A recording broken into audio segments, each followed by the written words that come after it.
اقبال علیہ رحمہ نے کہا تھا، سید حجویر مخدوم امم، مرقد او پیر سنجر را حرم، خاک پنجاب از دم او زندہ گشت۔ پنجاب کی دھرتی کو جو ایمان کا چراغاں نصیب ہوا تو اس پاکیزہ وجود سے نصیب ہوا ہے۔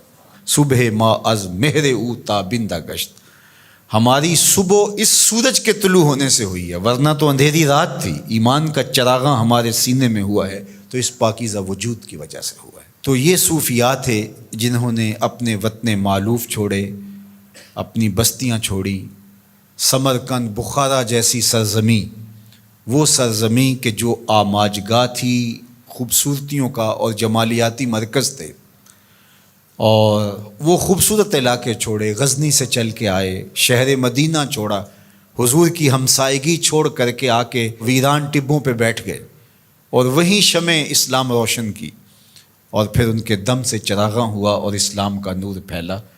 تو ہم اگر صائب مزاج ہوں گے تو ہم کبھی بھی احسان فراموش نہیں ہوں گے، ان بزرگوں کے شکر گزار ہوں گے کہ اگر یہ یہاں آئے نہ ہوتے تو آج ہماری پیشانی بھی کسی پتھر کے آگے سجدہ ریز ہوتی۔ لیکن ان بزرگوں نے ہمارے آباء و اجداد کو اسلام دیا، ہمارے آباء و اجداد کو دین سکھایا، ان کے سینے میں چراغاں کیا حقیقت کا، اور سارے اندھیرے ختم کیے۔ اور آج ہم جیسے بھی مسلمان ہیں، جس طرح کی بھی ہمارے اندر کوتاہیاں موجود ہیں، لیکن شکر ہے ہمارا اللہ پر توکل ہے، ہم اللہ کے ساتھ یقین کا رشتہ رکھتے ہیں، اس کے رسول صلی اللہ علیہ وسلم کا نام ہمارے سینوں کے اندر ٹھنڈک کا سبب اور ذریعہ ہے، صحابہ اور اہل بیت کے ساتھ ہماری محبتوں کا رشتہ مستحکم اور مضبوط ہے۔ تو یہ ان پاک باز ہستیوں کی محنتوں کا ثمرہ ہے جو نصیب ہوا، اور آج ہم ان بزرگوں کے حضور اپنی عقیدتوں کا خراج پیش کرتے ہیں اور اپنی محبتوں کا نذرانہ پیش کرتے ہیں۔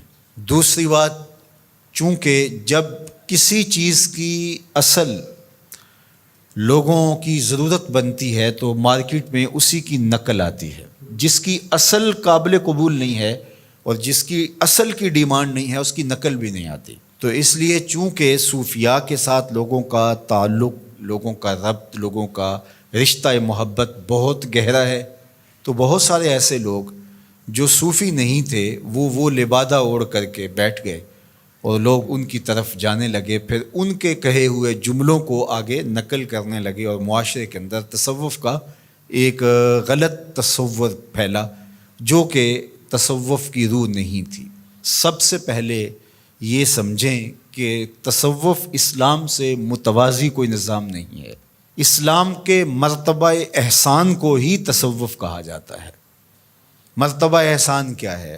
حضرت جبریل امین حضور کی خدمت میں حاضر ہوئے اور انہوں نے آ کے آقا کریم سے پوچھا کہ مل احسان، حضور احسان کیا ہے؟ تو آقا کریم نے فرمایا، تو اللہ کی عبادت اس طرح کرے کہ گویا تو اسے دیکھ رہا ہے۔ تو عبادت کو اس طرح سے کرنا یہ مرتبہ احسان ہے۔ دوسرے لفظوں کے اندر اس کو تصوف کہا جاتا ہے۔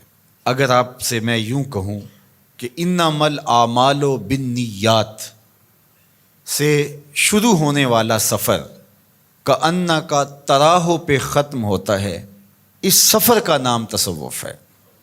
اس کو مرتبہ احسان کہہ لیں، اس کو تصوف کہہ لیں، اس کو صوفیزم کہہ لیں، اس کو کوئی نام دے دیں، تو یہ ہے مرتبہ احسان جو انما الاعمال بالنیات سے شروع ہوتا ہے، اور وَاعْبُدْ رَبَّكَ كَأَنَّكَ تَرَاهُ، اپنے رب کی عبادت اس طرح کرو کہ گویا تم اسے دیکھ رہے ہو۔